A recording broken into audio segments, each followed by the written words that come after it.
Malaysian Prime Minister Anwar Ibrahim has met Chinese President Xi Jinping in Beijing on the fourth and final day of a work trip as Kuala Lumpur seeks to shore up ties, or Putrajaya seeks to shore up ties with the Asian giant.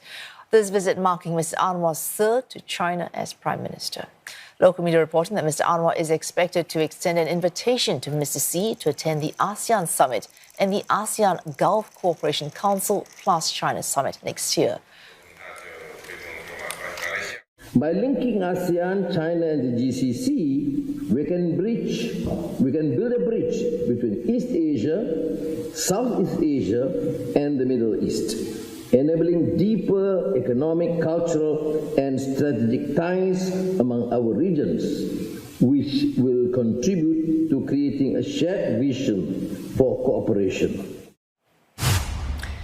And for more, CNA's Melissa Goh joins us live from Kuala Lumpur. Melissa, of course, Mr Anwar always keen to strengthen ties, build cooperation. Now, these things are ongoing projects, but in terms of what he might have a hope to achieve in just 4 days to China, did he accomplish any of that you know of?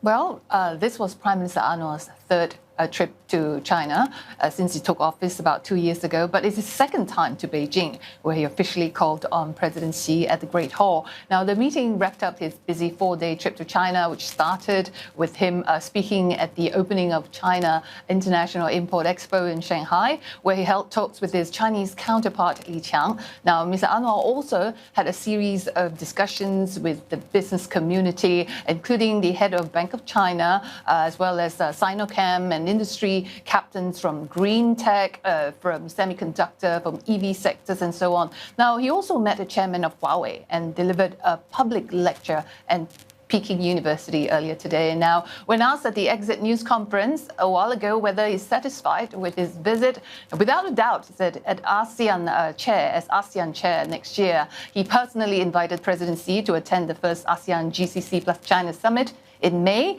together with Arab countries, and the ASEAN summit in November, he said. Also, he thanked China for openly supporting Malaysia's participation in the BRICS alliance. Now, both countries also pledged to further cooperate under China's Belt Road initiatives, from finance, trade, investment to digital economy. A BRI cooperation plan was signed. Now, China is Malaysia's largest trading partner, after all, for 15 consecutive years, and Beijing has pledged to buy more, invest more. All right, Melissa, Mr Anwar, like any other leader in any country and region, seeks to balance ties, both trade and security, with Washington as well as Beijing. With Mr Trump's win, presumably this might change the calculation. How has Mr Anwar navigated this so far? Well, across the world, leaders are treading very carefully, and Mr Anwar is no exception. And it's not the only one. He was among the first few leaders in Southeast Asia, I must say, to have congratulated Mr Trump for the remarkable political comeback. He said, adding that, he hopes that the new chapter will bring renewed opportunities. Now, US is Malaysia's largest source of FDI, foreign direct investment, and US tech giants like Intel, Nvidia, Microsoft, they have invested billions of dollars in this country. Now, Malaysia is also among Southeast Asian countries that have perpetually been running trade surplus with the US. Now, it has already come under the radar of the US Commerce Department for its solar panel, for example, the solar panel exports that's been slapped with 9% tariffs because they are made by Chinese companies. They're heavily subsidized, they said, and moved their operation to Malaysia to avoid the US trade restriction, they said. Now, Malaysia, which is one of the biggest beneficiaries under the China +1 strategy, is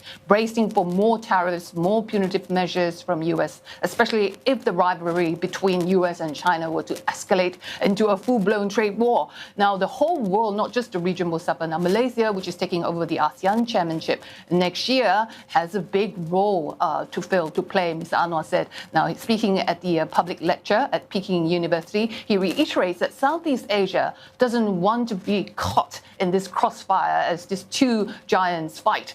This is what he said. Let's take a listen. Our region should interact constructively with global powers while maintaining our independence and promoting regional stability. That's why we have asserted in no uncertain terms that we will